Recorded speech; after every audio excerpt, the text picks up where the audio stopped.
जे स्वप्न बघितलंच नव्हतं ते स्वप्न पूर्ण झालं. तेव्हाही डोळ्यात पाणी होतं, आजही डोळ्यात पाणी आहे, पण आम्ही नशीबवान आहोत. या ठाण्याच्या कणाकणामध्ये आम्हाला धर्मवीर आनंद दिघे साहेबांचं अस्तित्व आणि त्यांचं तत्व हे अजूनही आम्हाला जाणवतं. जेव्हा दिल्लीमध्ये जाईन तेव्हा माझी जबाबदारी निश्चित वाढलेली आहे. राज्यसभेच्या खासदारकीनंतर पहिल्यांदाच या ठिकाणी वाघमारे मॅडम आलेले आहेत. मॅडम, तुमचं मनपूर्वक स्वागत आहे आणि अभिनंदन आहे की तुम्हाला राज्यसभेचं खासदारकी पद मिळालेलं आहे.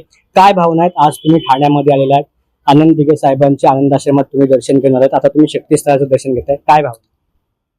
खर तर आज इथे या शक्तीस्थळावरती जसा अखंड दीप जळतोय ना, त्याच पद्धतीने तमाम शिवसैनिकांच्या मनामध्ये आजही दिघेसाहेब जिवंत आहेत.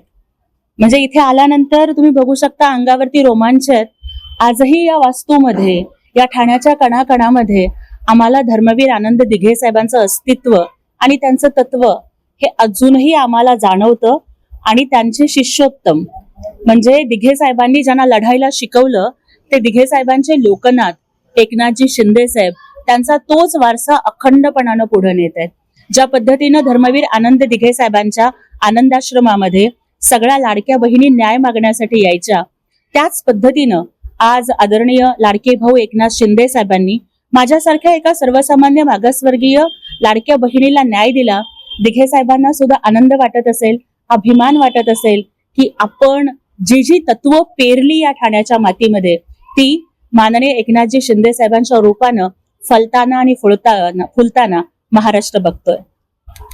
साहेबांनी जेव्हा तुमच्या नावाची घोषणा केली, काय मनामध्ये पहिली भावना होती, काय प्रतिक्रिया होती? की ते स्वप्न पूर्ण झालं किंवा ते अनपेक्षित होतं? काय जे स्वप्न बघितलंच नव्हतं ते स्वप्न पूर्ण झालं. सर्वसामान्य परिस्थितीमधून घडत असताना एवढी मोठी स्वप्न बघण्याचंही स्वातंत्र्य सर्वसामान्यांना नसतं. आजकालच्या काळामध्ये एखादा महापालिकेचा नगरसेवक बनून निवडून येणं ही सुद्धा किती अवघड गोष्ट आहे हे मला वाटतं आम्हा राजकीय कार्यकर्त्यांनी इतकंच तुम्हा पत्रकारांनाही माहिती आहे. मग अशा वेळेस मी कुठल्याच पदाची अपेक्षा न करता लढत होते, काम करत होते. जेव्हा जेव्हा माननीय शिंदे साहेबांच्याकडे गेले कधीच त्यांना कुठलंच पद नाही मागितलं, फक्त काम करण्याची संधी मागितली, महाराष्ट्रामध्ये फिरण्याची संधी मागितली, बोलण्याची संधी मागितली. ती त्यांनी वेळोवेळी दिली.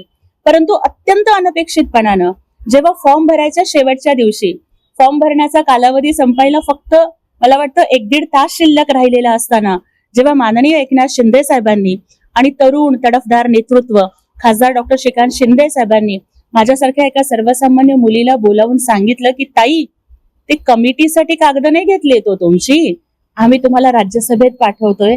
तेव्हाही डोळ्यात पाणी होतं, आजही डोळ्यात पाणी आहे, पण आम्ही नशीबवान आहोत की आमचे लाडके भाऊ एकनाथ शिंदे साहेबांच्यामुळं आमच्या डोळ्यातलं पाणी आनंदाचं आहे. हा आनंद, ही संधी आणि हा सन्मान देणारे एकनाथ शिंदे साहेबांच्या नेतृत्वाला आम्ही फक्त सलाम करू शकतो. एक शेवटचा प्रश्न आहे, खासदार म्हणून आता तुम्ही नियुक्त झालेला आहात, काय विकासाचं धोरण असणार आहे? कोणतं विजन घेऊन तुम्ही महाराष्ट्रासह देशभरामध्ये फिरणार आहात?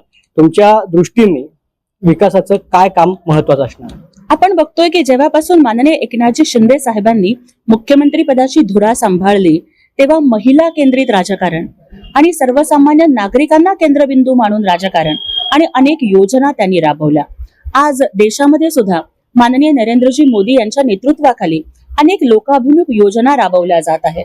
महाराष्ट्राची लेक म्हणून आणि एक तडफदार लढणारी शिवसैनिक म्हणून जेव्हा दिल्लीमध्ये जाईन तेव्हा माझी जबाबदारी निश्चित वाढलेली आहे. हिंदू हृदय सम्राट वंदनीय शिवसेना प्रमुख बाळासाहेब ठाकरे, धर्मवीर आनंद दिघे साहेब आणि आता ज्यांच्या नेतृत्वाखाली आम्ही काम करतोय ते एकनाथजी शिंदे साहेब आणि संसद रत्न खासदार डॉक्टर श्रीकांत शिंदे साहेब आणि तमाम महाराष्ट्राची मान उंचावावी असंच काम करण्याची जबाबदारी माझ्यावरती राहील. त्यामुळे दिल्लीत काम करत असताना सगळ्या लाडक्या बहिणींचा, सर्वसामान्य नागरिकांचा आणि ज्यांचे प्रश्न अजूनही विकासाच्या मुख्य प्रवाहात आले नाहीत अशा अनेकांचा आवाज बुलंद करण्याची जबाबदारी दिल्लीमध्ये मी नक्की करत राहील. नक्कीच आम्ही तुम्हाला वेळोवेळी याच्या आधी बघितलेलं आहे. पक्षाचे नेते म्हणून तुम्ही अनेक राजकीय व्यासपीठावरती पक्षांची भूमिका मांडलेली आहे. तुमच्या सोबतच्यांना असू दे किंवा विरोधकांना तुम्ही त्याच शैलीमध्ये प्रत्युत्तर दिलेलं आहे, आव्हान दिलेलं आहे आणि असाच एक आवाज आम्हाला आता महाराष्ट्राच्या मातीमधला दिल्लीमध्ये ऐकायला मिळेल.